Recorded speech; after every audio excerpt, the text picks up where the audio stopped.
Hey everybody, welcome to Goshen Prepping. Today we need to talk about the news. Specifically, we need to talk about the weather.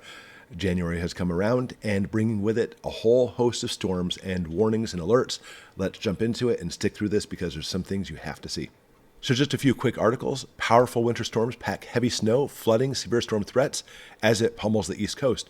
But it's not just the East Coast. It's bringing the severe weather all across the U.S. this week. In fact, over half the United States is already having some kind of watch or warning for the weather.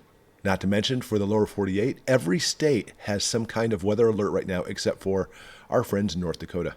Everything from lots of snow, including my neck of the woods, severe storm threats, possibly even tornadoes, crazy. And just put out, Chicago has canceled more than 650 flights as a major winter storm moves in. And this specific snow map shows states where the snow depth is going to be the highest. And even when we talk about snow and ice, obviously we're looking at a big portion of the United States as well. Not to mention, a life-threatening blizzard will slam Iowa as record low temperatures or tornado-spawning storms could hit the south and east coast. I'm not going to say specifically anywhere, but travel is expected to become dangerous by Friday morning. Lots of blowing snow is expected. And the Midwest, all the way down to the south, is not going to be excluded. Pipe-bursting cold, snow and ice threat to reach most of the south by next week. And it's a blast of bitterly cold Arctic air will surge south, causing problems. Here we go again, all the way down into even South Texas. So, you're in the United States, get ready for this. Obviously, this is Goshen Prepping. We want to be prepared, not only just having, obviously, food and water on the shelves, but possibly even some extra electricity. We've been having the power going out, flashing back and forth for the past few days. In fact, right now, my entire system is running on my BLUETTI solar generator.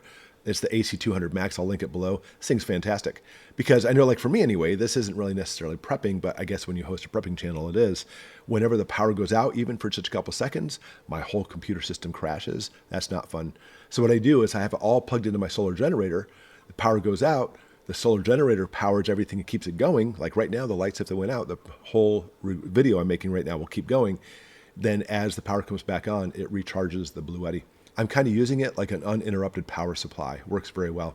But obviously we have a lot of things to be ready for. For our house, we have a wood stove.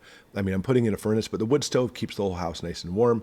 Hopefully you have some things in stock as well. Maybe a buddy heater, maybe some cold weather sleeping bags, maybe a tent to camp out in.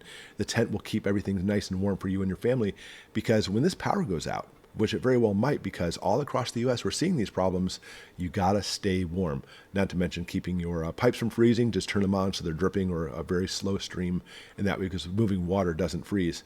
Some things to keep in mind as you're preparing for the storm. So put in the comments below, what kind of storm effects are hitting you or have just hit you or you're waiting for? I want to know. Put them in the comments below, and what are you doing to prepare for it? And as always, guys, thanks for being part of Goshen Prepping, and thanks for watching.